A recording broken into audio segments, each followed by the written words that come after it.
Welcome back to my YouTube channel. ಇವತ್ತು 1 kg ಬದನೆಕಾಯಿಗೆ gravy ಮಾಡೋದು ತೋರಿಸ್ತೀನಿ ಬನ್ನಿ ಹೇಗೆ ಮಾಡೋದು ಅಂತ. ನೋಡಿ 1 kg ಬದನೆಕಾಯಿ ತೊಗೊಂಡಿದ್ದೀನಿ. ಬದನೆಕಾಯಿಗೆ ಮಸಾಲೆ ತೊಗೊಂಡಿದ್ದೀನಿ ನೋಡಿ. 3 ಗುಂಟೂರು ಮೆಣಸಿನ್ಕಾಯಿ, 3 ಬ್ಯಾಡಗೆ ಮೆಣಸಿನ್ಕಾಯಿ ತೊಗೊಂಡಿದ್ದೀನಿ.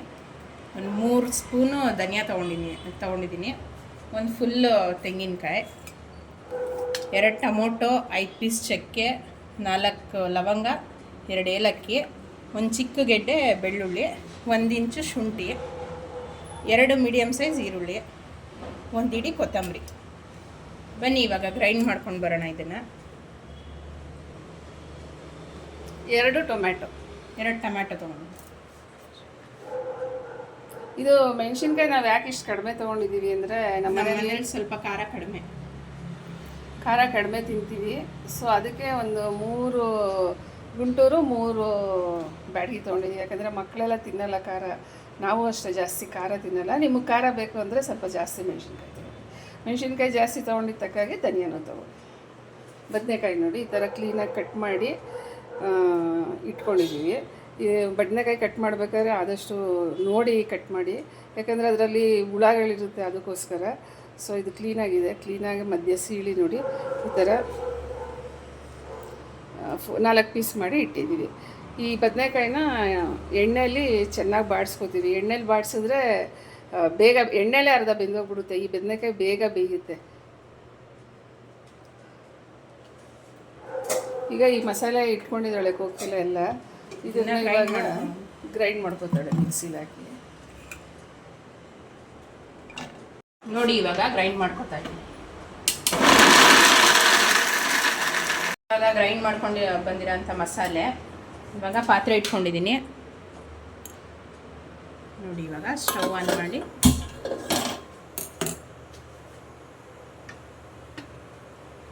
ನಾಲ್ಕರಿಂದ 5 ಸ್ಪೂನ್ ಎಣ್ಣೆ ಹಾಕ್ಕೊಳ್ಳಿ. ನಾನು ಸ್ವಲ್ಪ ಕಡಿಮೆನೇ ಹಾಕ್ಕೊಂಡಿದ್ದೀನಿ, ಮಕ್ಕಳೆಲ್ಲ ತಿಂತಾರಲ್ಲ ಅದಕ್ಕೆ. ಸ್ವಲ್ಪ ಎಣ್ಣೆ ಬಿಸಿ ಆದಮೇಲೆ ಬದನೆಕಾಯಿ ಹಾಕೊಳ್ಳಿ. ಇದು ಮಸಾಲೆ ಸ್ವಲ್ಪ ಕಲರ್ ಕಡಿಮೆ ಇದೆ, ಏನಕ್ಕೆ ಸ್ವಲ್ಪ ನಾನು ಮೆಣಸಿನ್ಕಾಯಿ ಕಡಿಮೆ ಹಾಕ್ಕೊಂಡಿದ್ದೀನಿ. ನೀವು ಬೇಕಂದರೆ ಸ್ವಲ್ಪ ಜಾಸ್ತಿ ಹಾಕ್ಕೊಂಡ್ರೆ ಕಲರ್ ಜಾಸ್ತಿ ಬರುತ್ತೆ. ಫ್ರೆಂಡ್ಸ್, ಇದು ಬದನೆಕಾಯಿ ಎಣ್ಣೆಯಲ್ಲಿ ಚೆನ್ನಾಗಿ ಬಾಡಬೇಕು. ಆ ಎಣ್ಣೆಲಿ ಚೆನ್ನಾಗಿ ಬಾಡಿದ್ರೆ ಅದರಲ್ಲೇ ಬೇಯುತ್ತೆ. ಅದು ಬೆಂದರೆ ತುಂಬ ಚೆನ್ನಾಗಾಗುತ್ತೆ. ಆಮೇಲೆ ಮಸಾಲೆ ಹಾಕಿ ಕುದಿಸ್ಬಿಡೋದು ಅಷ್ಟೇ. ಅದು ಏನು ತುಂಬ ಕಷ್ಟದ್ದು ಏನಲ್ಲ ಇದು ಮಾಡೋದು. ಈ ಗ್ರೇವಿನೂ ಅಷ್ಟೇ ಮಾಮೂಲಿ ಹೇಳ್ದಂಗೆ ಮುದ್ದೆಗೆ, ಅನ್ನಕ್ಕೆ, ಚಪಾತಿಗೆ, ಇಡ್ಲಿಗೆ, ರೈಸ್ಗೆ ಎಲ್ಲದಕ್ಕೂ ಚೆನ್ನಾಗಿರುತ್ತೆ. ದೋಸೆಗೆ ಚೆನ್ನಾಗಿರುತ್ತೆ, ಪೂರಿಗೆ ಚೆನ್ನಾಗಿರುತ್ತೆ. ನಮ್ಮ ಮನೇಲಿ ಜಾಸ್ತಿ ಇದು ನಮ್ಮ ಅಜ್ಜಿ ಅಕ್ಕಿ ರೊಟ್ಟಿ ಮಾಡಿ ಈ ಥರ ಗ್ರೇವಿ ಮಾಡ್ತಾಯಿದ್ರು, ಅಂದರೆ ಪ್ಲೇನ್ ಅಕ್ಕಿ ರೊಟ್ಟಿ. ನಾವು ಇದನ್ನು ಮುದ್ದೆ ಇಲ್ಲ ಅಥವಾ ಅನ್ನದಲ್ಲಿ ಹಾಕೊಂಡು ತಿಂತೀವಿ. ಬಟ್ ತುಂಬ ಚೆನ್ನಾಗಿ ಒಳ್ಳೆ ಟೇಸ್ಟ್ ಇರುತ್ತೆ. ಮಸಾಲೆನೂ ಅಷ್ಟೇ ಜಾಸ್ತಿ ಏನಿಲ್ಲ, ಕಡಿಮೆನೇ ಮಸಾಲೆನೂ ಇದಕ್ಕೆ. ಆಮೇಲೆ ಇನ್ನೊಂದು ಮಸಾಲ ಪದಾರ್ಥಗಳು ತುಂಬ ಜಾಸ್ತಿ ಹಾಕೋಬಾರ್ದು. ಏನಕ್ಕೆ ಅಂದರೆ ಅದು ಗಂಟ್ಲಲ್ಲೇ ಇರುತ್ತೆ. ಆಮೇಲೆ ಸಾರು ಅಷ್ಟು ರುಚಿಯಾಗಲ್ಲ. ಚಕ್ಕೆ ಆಗಲಿ, ಬೆಳ್ಳುಳ್ಳಿ ಆಗಲಿ, ಶುಂಠಿ ಆಗಲಿ ಅದು ಸ್ವಲ್ಪನೇ ಹಾಕೋಬೇಕು. ತುಂಬ ಬೆಳ್ಳುಳ್ಳಿ, ತುಂಬ ಶುಂಠಿಯಾಗಿ ಹಾಕೋಬಾರ್ದು ಮಸಾಲೆ. ಒಂಥರ ಗಂಟ್ಲಲ್ಲಿ ಘಾಟ್ ಥರ ಆಗುತ್ತೆ, ಸಾರು ರುಚಿ ಕೊಡೋಲ್ಲ. ಅದೆಲ್ಲ ಸ್ವಲ್ಪ ಕಮ್ಮಿ ಹಾಕ್ಕೊಂಡ್ರೆ ಚೆನ್ನಾಗಾಗುತ್ತೆ. ಇದು ಎಣ್ಗಾಯಿ ಮಾಡಿ ನೋಡಿ, ತುಂಬ ಚೆನ್ನಾಗಿರುತ್ತೆ. ನಿಮಗೆಲ್ಲ ಇಷ್ಟ ಆಯಿತು ಅಂದರೆ ದಯವಿಟ್ಟು ಲೈಕ್ ಮಾಡಿ, ಶೇರ್ ಮಾಡಿ, ಕಮೆಂಟ್ ಮಾಡಿ, ಸಬ್ಸ್ಕ್ರೈಬ್ ಮಾಡಿ. ಫ್ರೆಂಡ್ಸ್ ದಯವಿಟ್ಟು ಲೈಕ್ ಮಾಡಿ, ಸಬ್ಸ್ಕ್ರೈಬ್ ಮಾಡಿ, ಕಮೆಂಟ್ ಮಾಡಿ. ನೀವು ಯಾರೂ ಜಾಸ್ತಿ ಮಾಡ್ತಾನೇ ಇಲ್ಲ ಅದೆಲ್ಲ. ಪ್ಲೀಸ್ ಶೇರ್ ಮಾಡಿ, ಆದಷ್ಟು ಸಪೋರ್ಟ್ ಮಾಡಿ ನಮ್ಮ ಚಾನಲ್ಗೆ. ಈಗ ನೋಡಿ ಬದನೆಕಾಯಿ ಎಣ್ಣೆಲಿ ಹಾಕ್ತಾಯಿದ್ದಾರೆ.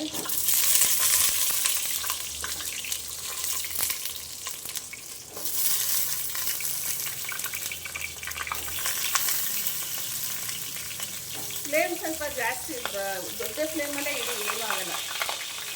ಅದನ್ನು ಹೆಂಗೆ ತಿರುಗಿಸ್ಬೇಕು ಅಂತ ತೋರಿಸ್ತಾಳೆ ಕೋಕಿಲ. ಈಗ ಒಂದು ಕಟ್ಟೆ ಅದ್ರ ಮೇಲೆ ಮುಚ್ಚಬೇಕು.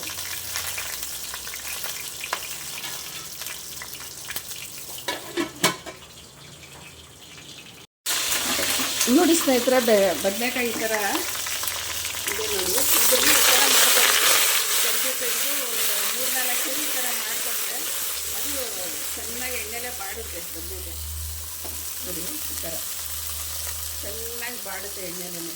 ಈ ಥರ ಚೆನ್ನಾಗಿ ಬಾಡಾದ್ಮೇಲೆ ಅದೊಂಥರ ಸಾಫ್ಟ್ ಆಗುತ್ತೆ ಬದನೆಕಾಯಿ. ಆವಾಗ ಮಸಾಲೆ ಹಾಕೋಬೇಕಾಗುತ್ತೆ. ನೋಡಿ ಫ್ರೆಂಡ್ಸ್, ಇವಾಗ ಬದನೆಕಾಯಿ ಯಾವ ಥರ ಸಾಫ್ಟ್ ಆಗಿದೆ. ಇವಾಗ ಮಸಾಲೆ ಹಾಕ್ಕೊತಾ ಇದ್ದೀನಿ.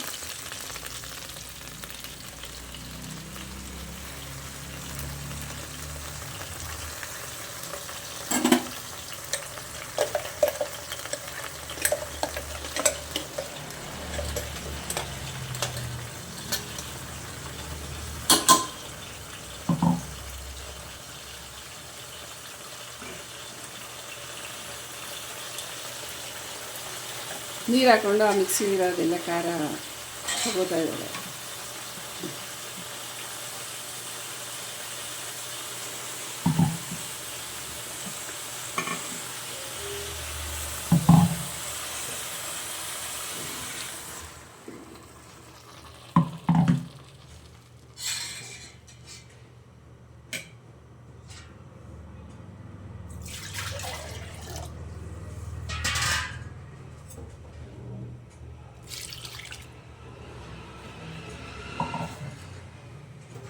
ಅರಿಶಿನ ಪುಡಿ ಹಾಕು.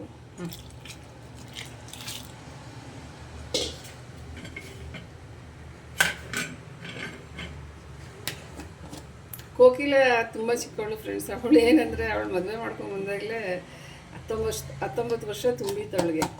ನನ್ನ ಮಗನಿಗೆ 24-25 ವರ್ಷ ಆಗಿತ್ತು. ಇವಾಗ ಎಷ್ಟು ವಯಸ್ಸು? ಈಗ 23. ಈಗ 23 ವಯಸ್ಸು. 2 ಮಕ್ಕಳು, 2 ಮಕ್ಕಳು. ಫ್ರೆಂಡ್ಸ್ ನೋಡಿ, ಉಪ್ಪು ಹಾಕೊಳ್ತಾ ಇದ್ದೀನಿ. ಉಪ್ಪು ಯಾವಾಗಲೂ ನೋಡಿ ನೋಡಿ ಹಾಕೊಂಡು ರುಚಿಗೆ ತಕ್ಕಷ್ಟು ಹಾಕೊಳ್ಳಿ, ಜಾಸ್ತಿ ಹಾಕೋಬೇಡಿ, ಎಷ್ಟು ಬೇಕೋ ಅಷ್ಟು ಹಾಕೊಳ್ಳಿ.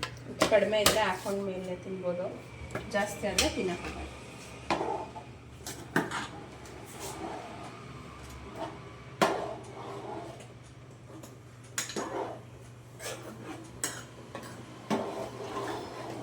ನೋಡಿ ಸ್ವಲ್ಪ ಚೆನ್ನಾಗಿ ಕುದೀಲಿ. ಎಷ್ಟು ಗಟ್ಟಿ ಮಾಡಿದೆಯಾ ತೋರಿಸು. ಎಷ್ಟು ಗಟ್ಟಿ ಮಾಡಿ, ಅದಿನ್ನ ಸ್ವಲ್ಪ ಗಟ್ಟಿ ಆಗುತ್ತೆ. ಇನ್ನು ಗಟ್ಟಿ ಮಾಡ್ಕೊಳ್ಬೇಕದು. ಚೂರು ನೀರು ಜಾಸ್ತಿ ಮಾಡಿದಾಳೆ. ಸ್ವಲ್ಪ ಇನ್ನೂ ಸ್ವಲ್ಪ ಗಟ್ಟಿ ಬದನೆಕಾಯಿ ಮಾಡಿಕೊಂಡ್ರೆ ಗಟ್ಟಿ ಆಗುತ್ತೆ. ಬಟ್ ತುಂಬ ಟೇಸ್ಟ್ ಆಗಿರುತ್ತೆ. ತುಂಬ ಸುಲಭ ಮಾಡೋದು. ನೀವು ಮಾಡ್ಕೊಳ್ಳಿ, ಹೆಂಗಿತ್ತು ಟೇಸ್ಟ್ ಮಾಡಿ ಈ ಹೇಳಿ, ಪ್ರಾಸೆಸ್ comment ಎಲ್ಲ ಮಾಡಿ. ಒಂದು ಮುಕ್ಕಾಲು ಗಂಟೆ 1 ಅವರಲ್ಲಿ ಅಡುಗೆ ಮುಗ್ದೋಗುತ್ತೆ.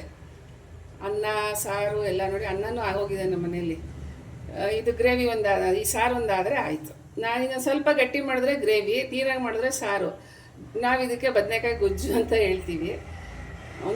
ಒಬ್ಬರೊಬ್ಬರ ಮನೇಲಿ ಒಂದೊಂದು ಹೇಳ್ತಾರೆ. ಇದು ನಮ್ಮನೆ ಸ್ಟೈಲು ಬದನೆಕಾಯಿ ಸಾರಿದು.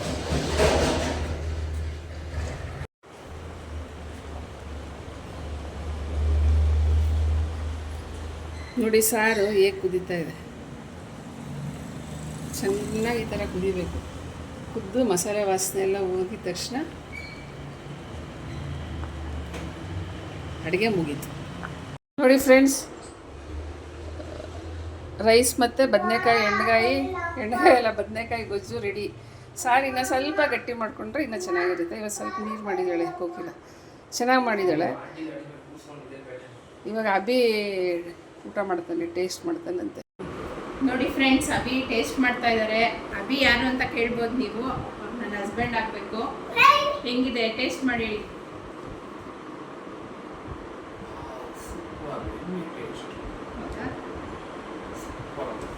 ನೋಡಿ ಫ್ರೆಂಡ್ಸ್, ನೀವು ಮಾಡ್ಕೊಳ್ಳಿ.